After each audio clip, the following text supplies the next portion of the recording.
বন্ধুরা, আমরা সোনারপুর স্টেশনের দিকে যাচ্ছি ট্রেন ধরবো বলে। সুন্দরবনের উদ্দেশ্যে বেরিয়ে পড়েছি। সকালবেলায় ঝমঝমিয়ে বৃষ্টি নেমে পড়েছে, জোরেই বৃষ্টি হচ্ছে। আমরা সোনারপুর স্টেশনে পৌঁছে গেছি।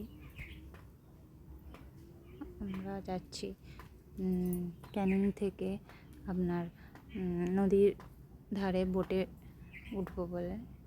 সবাই বোটে উঠে পড়ছে, এবার আমরাও উঠবো। বোটে উঠে বসে পড়েছি। তারপরে সবার হাতে হাতে একটা করে ড্রিঙ্কস দিয়ে দিয়েছে ওনারা। বৃষ্টি হচ্ছিল, একটু থেমেছে, একটু ওয়েদারটা একটু ভালো হয়েছে। তারপরেই আমরা লুচি, আলুর দম আর একটা করে মিষ্টি হাতে চলে এসছে। তার মধ্যে আমি আপনাদের বোটের ভেতরে দেখিয়ে দিলাম। দেখুন, ফের বৃষ্টি শুরু হয়েছে। বৃষ্টির মাঝে পরিবেশটা জাস্ট অসাধারণ লাগছে। চারিদিকে জল আর জল, আর কিছুই চোখে পড়ে না। জাস্ট অসাধারণ একটা পরিবেশ, মনোরম পরিবেশ, গেলে মন ভরে যাবে। একবার করে বৃষ্টি হচ্ছে, একবার করে থেমে যাচ্ছে বৃষ্টি। তার মধ্যে ওয়েদারটা জাস্ট অসাধারণ লাগছে। ফের বৃষ্টি ঝমঝমিয়ে শুরু হলো। আমরা যাচ্ছি গোসাবার দিকে, রবীন্দ্রনাথের যেখানে এসেছিলেন একবার বেকন বাংলোতে।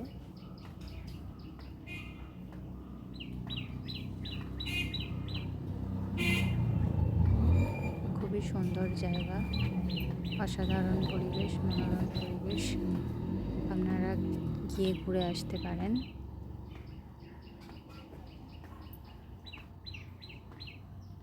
কি সুন্দর, দুদিকে জঙ্গল, তার মাঝখান দিয়ে নদী বয়ে যাচ্ছে, তার মাঝখান দিয়ে আমরা। তারপরেই দুপুর টাইমে লাঞ্চ এসে গেল। ভাত, কচুর শাক, ইলিশ মাছের মাথা দিয়ে একটা করে বেগুনি, ইলিশের সর্ষে ইলিশ, আর তার সাথে ছিল ইলিশের পাতুরি, কলা পাতায় মোড়া। কি দারুণ, জাস্ট টেস্ট ছিল অসাধারণ, বলার মতো নয়। খুবই সুন্দর। ইলিশ মাছের পিসটা দেখুন কি বড়, দেখলেই জিভে জল চলে আসে। তারপরে আমরা বিকালের মধ্যে কটেজে পৌঁছে যাই। আমাদের এইটা হচ্ছে আমাদের কটেজ থাকার। কটেজটাও ছিল খুব সুন্দর। বৃষ্টির মধ্যেই ভিডিও বানাচ্ছি কটেজের বাইরে দাঁড়িয়ে। এটা হচ্ছে কটেজের ভেতরটা, উপরটা টিন দেওয়া। রুমটা বেশ বড়ই, খুব সুন্দর।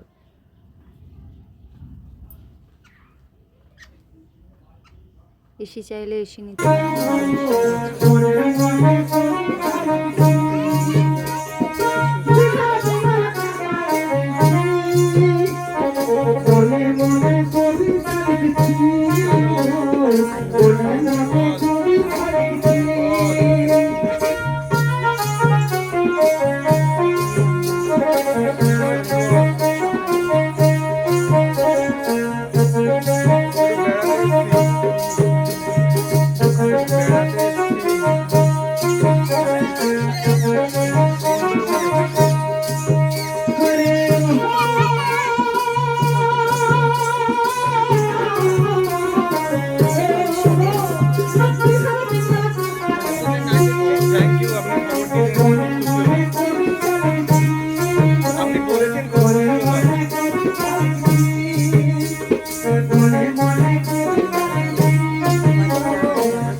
কি সুন্দর জায়গাগুলো, পেলে একেবারে মন ভরে যাবে।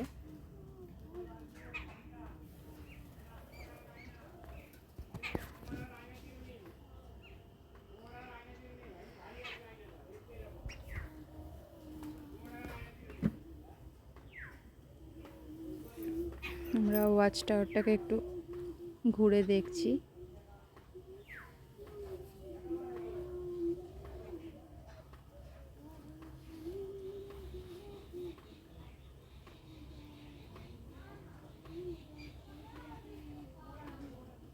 চারিদিকটা এখন জোয়ার আছে, তাই চারিদিকে জল ভর্তি। ভাটা এলে এই জলগুলো সব নেমে যাবে।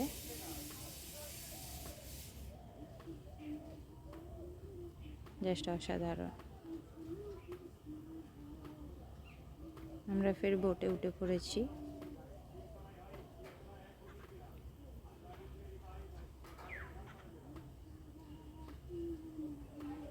আমাদের দুপুরের খাবার হচ্ছে ভাত, আলু ঝুরি ভাজা, লাউ পাতা ইলিশ, পটল চিংড়ি, ডাল, ডাব চিংড়ি, চাটনি, পাঁপড়, সঙ্গে আছে একটা করে দই। দেখুন এখানে কিছু লাল কাঁকড়া দেখতে পাবেন।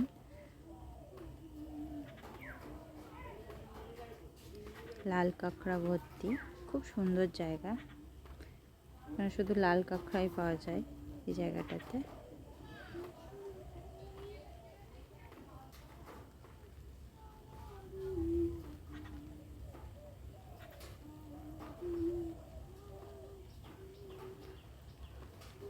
আবার বোটে উঠে বসলাম। এটা তারিণী ছুটি ছুটি। আমরা ছুটি ছুটি ট্যুর করেছিলাম, ট্যুর গাইড। আর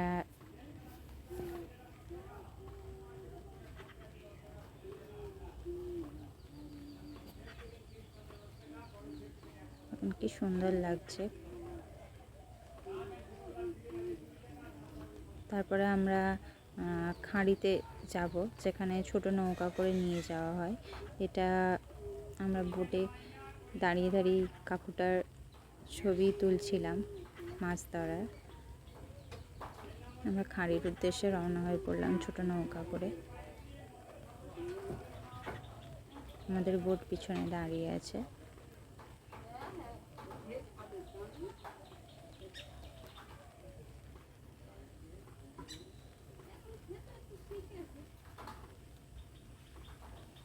সবাই ভিডিও করতেই ব্যস্ত।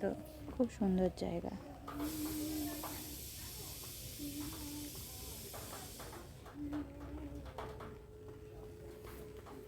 জাস্ট অসাধারণ।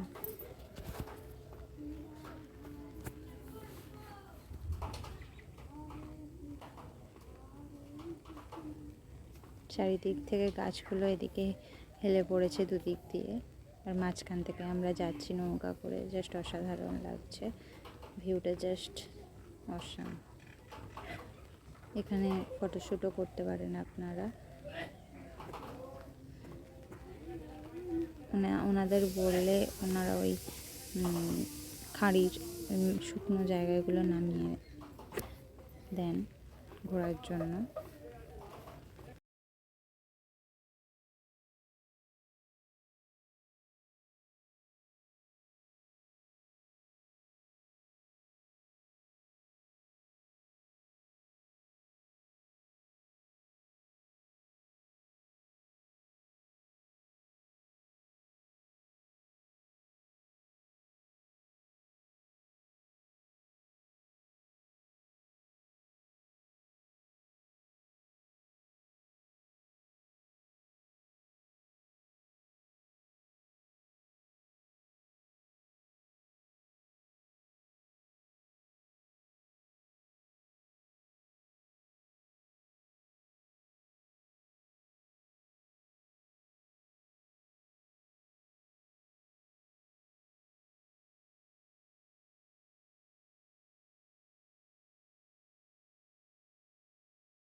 জাস্ট অসাধারণ লাগছে। আমরা মধ্যখান দিয়ে যাচ্ছি।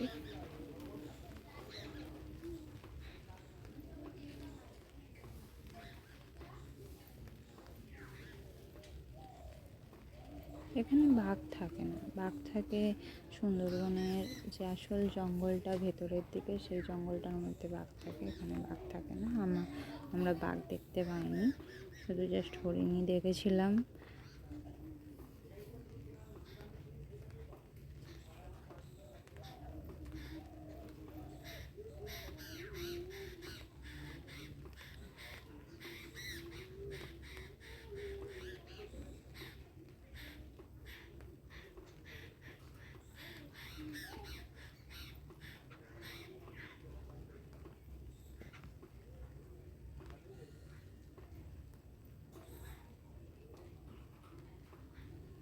গাছগুলোতে কাঁকড়া উঠে বসে আছে, কালো কাঁকড়া।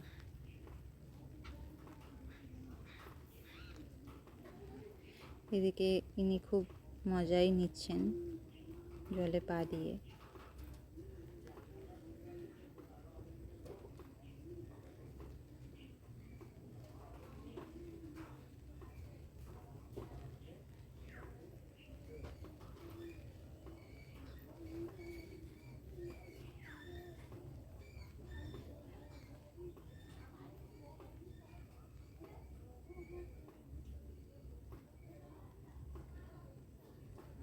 ওনারা সামনে কাদার মধ্যে নামছিলেন, ওদের দেখে দেখে আবার আমাদের বোটেরও কিছু মানুষ সবাই নেমে গিয়েছিলেন কাদা ঘাঁটার জন্য,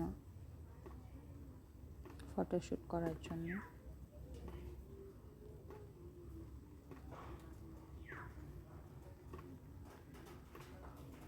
এবার আমরা বাইরের দিকে বেরিয়ে যাব, বেশিক্ষণ থাকবো না এখানে। জোয়ার ঢুকেছে, জোয়ার ঢুকতে এটা পুরোপুরি ডুবে গেছে। আগে ওই আপনার ভাটা ছিল বলে পুরো শুকনো ছিল, আস্তে আস্তে জোয়ার ঢুকতেই সব গাছগুলো তলা ঢুকে গেছে। বার হয়ে এলাম আমি। এনারা তো মনের আনন্দে নৌকা চালাচ্ছেন।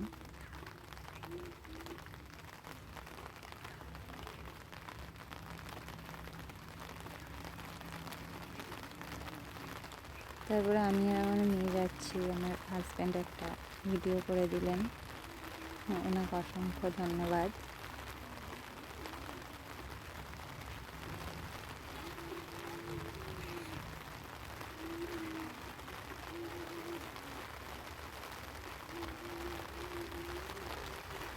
তারপরে আমরা এই পাখিরালয়ে গিয়েছিলাম। এখানে একটা কুমির দেখতে পাবো, এই দূরে একটা কুমির শুয়ে আছে হাঁ করে, মনে হচ্ছে যেন খেলনা মূর্তি একটা, কিন্তু এই যে হাঁ করছে খাওয়ার জন্য।